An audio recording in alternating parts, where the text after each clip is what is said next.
let's talk about some waiver wire pitchers. Two names that could be out there in shallower leagues. Jake Irvin bounced back with a quality start at the Orioles. 6 innings, 2 runs with 3 strikeouts. He still gave up 10 hard hits in this one. And the previous 6 starts entering this, they were a mess for Jake Irvin. 6.82 ERA, 152 whip. And the other name is Shane Baz, who turned in a quality start up against the Astros. 7 innings, 3 runs, 6 strikeouts, gave up 2 homers in this one. Had 12 whiffs. 7 of those came on the fastball. He's still searching for the breaking pitches. He's just not getting whiffs on those like he has in years past. Again, that's Shane Baz. It's hard for me to muster much enthusiasm for either one of these guys right now. Chris, what do you think about Shane Baz and Jake Irvin? It's a lot easier for me to muster enthusiasm about Baz than Irvin. If you are the mad person who started Jake Irvin against the Orioles today after giving up a 6.82 ERA in his previous 6 starts, congratulations, Evel Knievel, but you should probably not do it again because he was really lucky, I think, to get away from this one with the results that he did. Only 3 strikeouts in 6 innings, 10 hard hit balls, like you said. I don't want to say it's over, but the skill set always felt pretty fringy, even when the results were good. And so I think this is Tyler Anderson's not the best example because he's actually gotten better as the season's gone on in a lot of ways. But a lot of what we said about him where, yeah, it's fine to use him when things are going well, but it should be pretty easy to let go when things aren't. That's how I feel about Jake Irvin. Let's talk about Sebie Matthews, who made his debut for the Twins, and he was facing the Royals. 5 innings, 2 runs, had 5 strikeouts to 0 walks, only 6 whiffs on 77 pitches. Gave up a good amount of hard contact in this one. Threw 5 pitches, but mostly a 3-pitch mix, 49% fastball usage, 21% slider, 19% cutter. He threw 64% of his pitches for strikes, was having a breakout season in the minors. We've talked a lot about Matthews recently. 24% rostered. Would you be looking to add him after seeing the debut here? I think it's like he's only 24% rostered. So in some deeper leagues, I think where he's available, it's fine to add him. This is one of the ones where I wish Scott was on because I know he likes Sebie Matthews more and might be able to give the more optimistic take. But elite control, iffy stuff is not a profile that I tend to bet on. And maybe that's not giving Sebie Matthews enough credit. Strikeout rates were very good in the minors, and the command is legitimately excellent. I mean, the one thing I think is interesting is he didn't have any walks allowed in this one, despite I think he only threw like 43% of his pitches in the strike zone, which tells me that he is really good at painting, like finding the corners of the strike zones, living in the shadow zone, finding ways to get strikes without living in the strike zone. And that's what you have to do when you get hit hard. And so maybe he can do that. But one of the reasons why I'm having trouble getting too optimistic is also just the Twins. They've been very careful with a lot of their young pitchers, Simeon Wood Richardson, Louis Varland when he's been in there, a couple other guys. They just don't go more than 5 innings very often. This is a team that's really not letting their young guys see the third time through the order. So I just don't know how much upside there is for Sebie Matthews, even though I think he'll be, he could be pretty good. I think Spencer Arrighetti is the clear most added and top priority on the waiver wire right now. And then you get into a group that has Jose Soriano and maybe someone like Tyler Mahle, who's done some interesting things so far. Where would you put Matthews in that group of 3, Chris? Soriano, Mahle, Matthews. I think I'd go third. Although Mahle, I do wonder if, we've seen a lot of guys coming back from elbow injuries, not finding their sliders right away. And that's what we've seen from Mahle. And it might just be, he doesn't have, I think he has 1 swing and miss on his slider in 2 starts. So it might be tough for him to figure it out on the fly like this. I will say I might prefer Matthew Boyd to Sebie Matthews. I don't know. I don't hold me to that, but I'm kind of interested in Matthew Boyd. which is like the most famous last words utterance of a fantasy analyst of all time.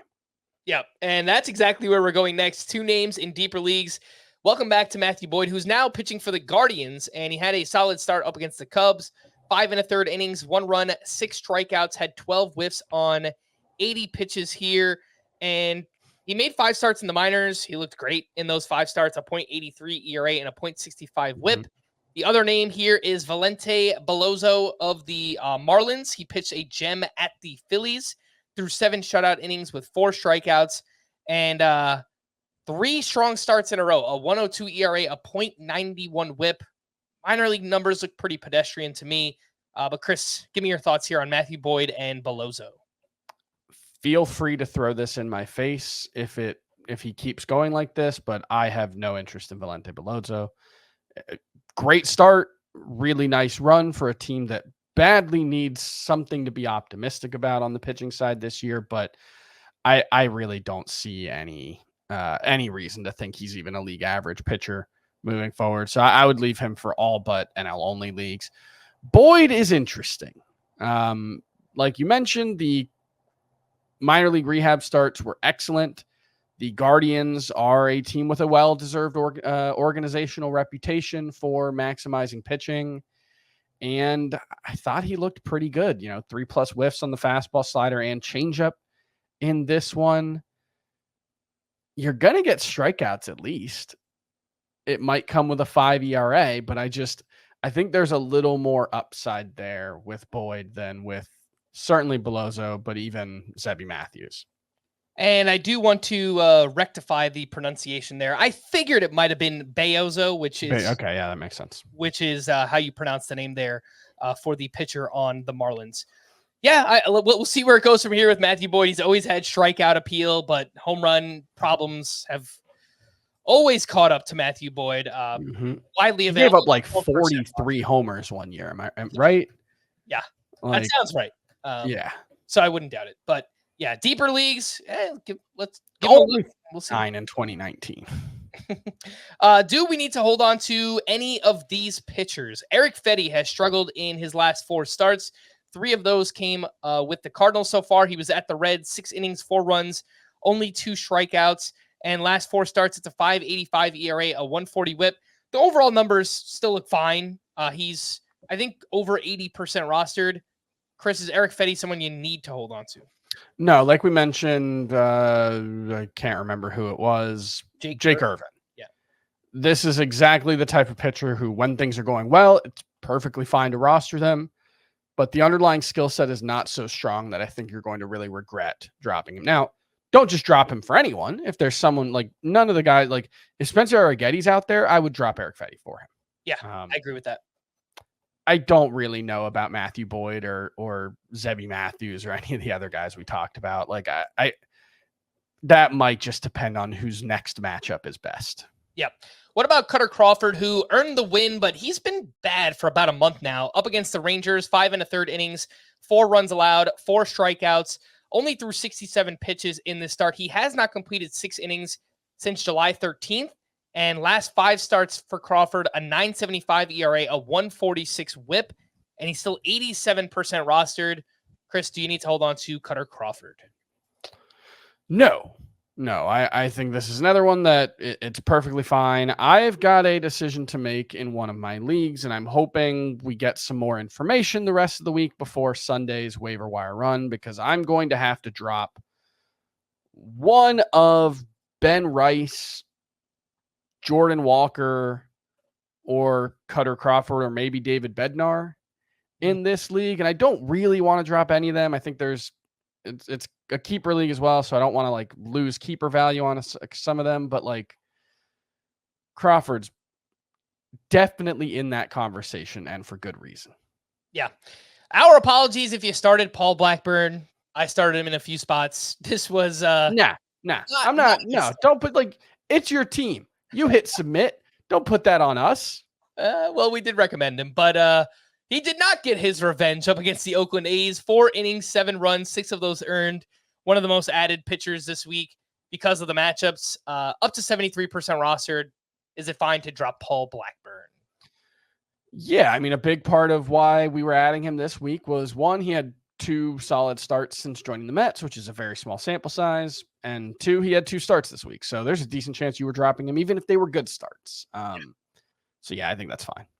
And the last name on this list is Gavin Stone, who picked up his first win since that complete game shutout against the White Sox way back on June 26th.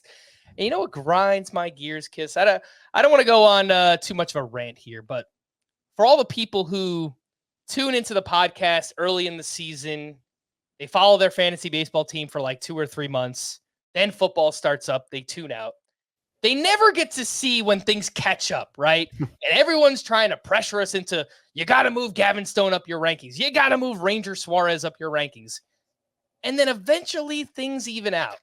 And those people are not around when things start to even out. So like Seth Lugo is another example. Things are kind of falling apart for him. And we do this every year. There's always a handful of pitchers who are way outperforming their career norms, but also their underlying stats. And we always try to come up with explanations for why and say, but usually it doesn't work out, but this time it might. And generally speaking, if a player is outperforming their peripherals, you should bet on them regressing. And we're seeing a lot of that lately. That's all I will say. Previous 6 starts for Gavin Stone before picking up this win: a 6.91 ERA, a 190 WHIP, 6.3 K per 9, 6.36 FIP. He hasn't, like, the overall numbers are still fine, 3.63 ERA and a 128 WHIP, but for the past month and a half, he really hasn't been that usable at all. So just thought I'd throw that out there. He's 84% rostered. Do you need to hold on to Gavin Stone? I think I would hold on to him ahead of Cutter Crawford or Eric Fetty or Paul Blackburn, but that doesn't, like, you probably don't have all 4 of those pitchers on your staff. So he might be your most droppable. And I think given the mediocre strikeout rate, pretty bad whip. I mean, 128 whip is not great. I think Gavin Stone's a fairly easy drop if you need a spot.